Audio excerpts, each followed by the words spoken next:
Yeah, electric dipole. The concept of electric dipole is very similar to magnetic dipoles also.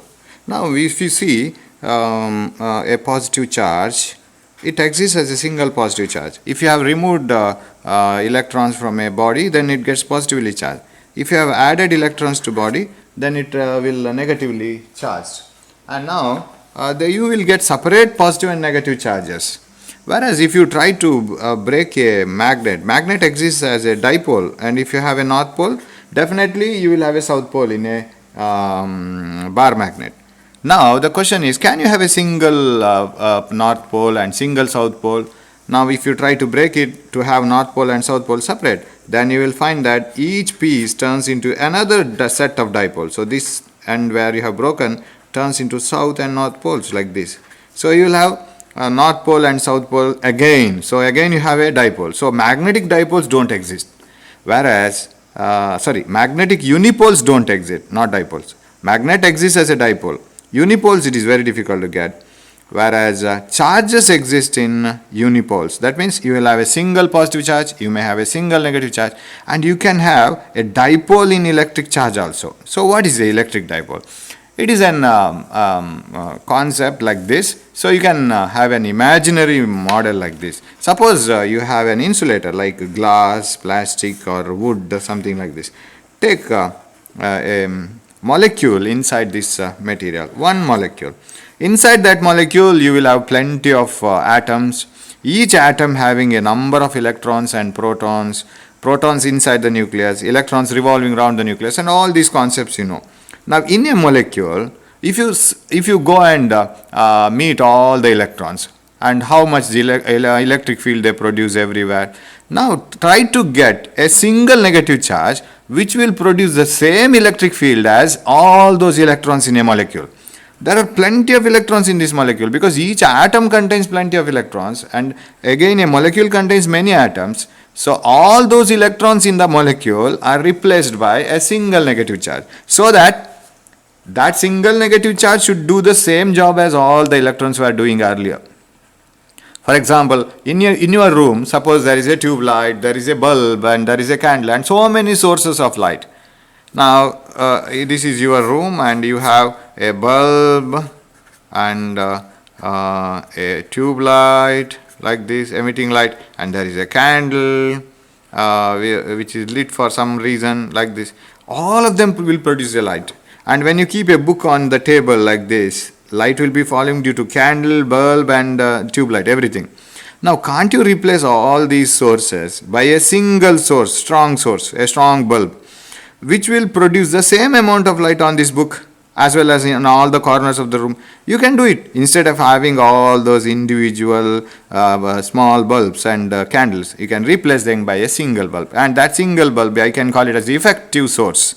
Similarly, when a molecule contains a number of electrons and protons, why can't you replace them by a single negative charge and single positive charge, so that if you want to study the molecule, you need not go and ask each and every electron. It is like a representative of a classroom, a student representative for a classroom.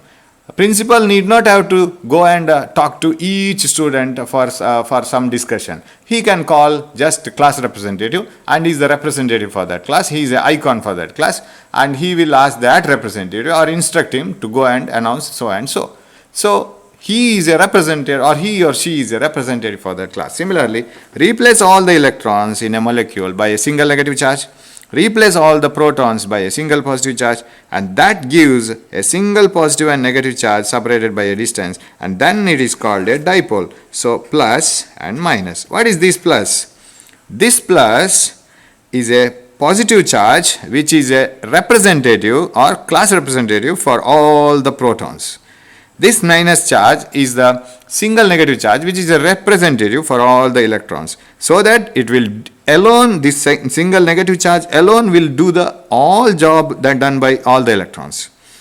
Okay, so when you replace it, sir, why did you replace it here? Why don't you place it at the same point? In some molecules, these electrons and protons are distributed in such a way that When you replace all the electrons in the molecules by a single negative charge, when you replace all the protons of the molecule by a single positive charge, that single negative and positive charge should produce the same amount of electric field everywhere as these protons and electrons were doing. So you need to keep it at a particular place. For example, when you replace all these sources of light, candle, tube light and bulb, everything replaced by a single source, what you have to do? You have to place that single bulb somewhere in the room, exactly at a certain point in the room, so that that single bulb should also produce the same amount of light on the book as produced by all these individual sources. So you need to search its exact point.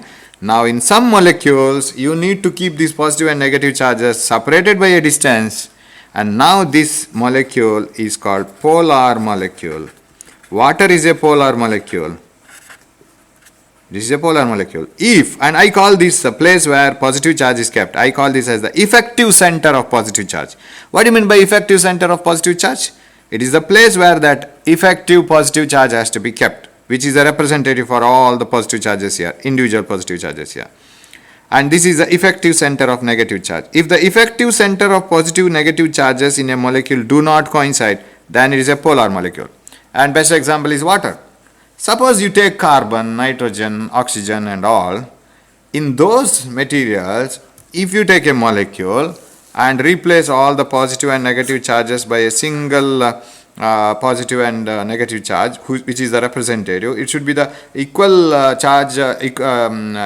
charge to all the individual positive and negative charges. So when you replace in carbon or oxygen all the negative charges by a single negative charge and all the positive charges by a single positive charge, you need to keep it at the same point, because the distribution of charges in carbon or oxygen will be in such a way that all their representatives have to be sitting in a single point. So if the negative and effective centers of positive and negative charges are formed at the same place, then it is called non-polar molecule. And these are all dipoles now. This is a dipole with a certain distance where effective centers are far away. This is a dipole where the positive and negative charges have to be placed at the same point. And this is a non-polar molecule and this is a polar molecule. But both are dipoles. Now, when and how do you define a dipole? Electric dipole. I am very specific. Electric dipole. An electric dipole is a set system consisting of positive and negative charges equal to equal and opposite charges separated by a small distance. Why is it small? Because each dipole is a representation for a molecule. You know what is the size of a molecule. So it is very small. So dipole is a system consisting of two equal and opposite charges separated by a small distance. That is the definition. So this may be a question in the exam. What is an electric dipole? An electric dipole is a system consisting of equal and opposite charges separated by a small distance. So this as a whole is a dipole. But remember here also there are equal and opposite charges, but they are not separated by a distance. They coincide on each other. But still definition is okay, no problem. It doesn't give any problem in future. So two equal and opposite charges. Sir, why equal and opposite? Because in a material it is always neutral. If you take a molecule, it is neutral. So if you find certain number of electrons have to be replaced by a single negative charge, then you will find equal number of protons to be replaced by a single positive charge. So what is the total charge of electrons? That will be the equal and opposite to the total charge of protons. It is always balanced. So if you take this as plus q, definitely this will be a minus q. So usually this distance of separation is taken as 2a. Sir, why 2a? Why can't it be a or d? 2a because when you take a dipole, for example, if you want to study glass, so study one dipole of glass. From the dipole, if I want to find out what is the electric field here, then from where do I measure the distance? Shall I measure it from plus q? Shall I measure it from minus q? Then you need not have to have any confusion. Measure it from the center. All distances are measured from the center of the dipole. So a point is situated at a distance of 5 centimeter from the dipole, means it is from the center of the dipole, because there are two charges separated by a distance. So remember, this is a representation of all the positive charges, this is a representative for all the negative charges, and this is the effective center where positive charges of a molecules have to be kept. This is the representation or the point where all the representative of all the negative charges have to be kept. So they are separated by a small distance. So when you take 2A, from here it is A, from here it is A. So a system consisting of two equal and opposite charges separated by a small distance is called a dipole.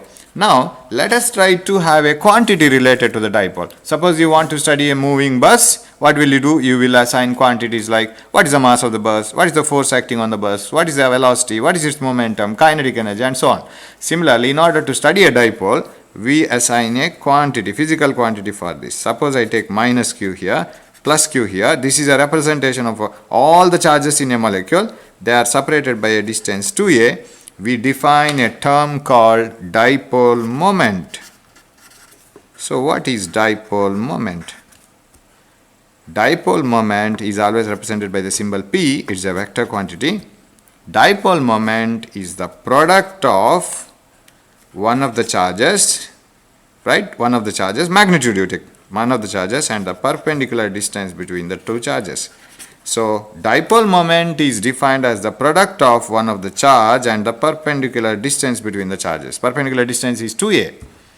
This is dipole moment. Sir, you said that dipole moment is a vector quantity. Vector P is equal to 2aq. Of course, I can't give directions to anyone here. It is a distance, this is a charge, both are scalars. So I will write it as P cap.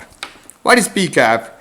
P cap is a unit vector directed from minus q to plus q in this direction. So like this.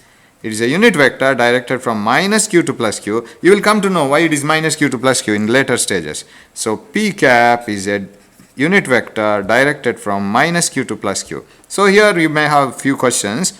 What is dipole moment? Dipole moment is the product of one of the charge out of these two, magnitude of one of the charge and perpendicular distance between the two charges. Is dipole moment a vector? Yes, it is a vector quantity. What is the direction of dipole moment? It is from negative charge to the positive charge and that direction. And what is the SI unit of dipole moment? SI unit of dipole moment very easy. 2aq. 2a is the distance, so meter, and q is the charge, coulomb. So coulomb meter is the SI unit of dipole moment. So this may be another question. Coulomb meter is the SI unit of dipole moment. Dipole moment is a vector quantity. Its direction is from negative to positive charge and it is measured as the product of one of the charge and perpendicular distance between the charges.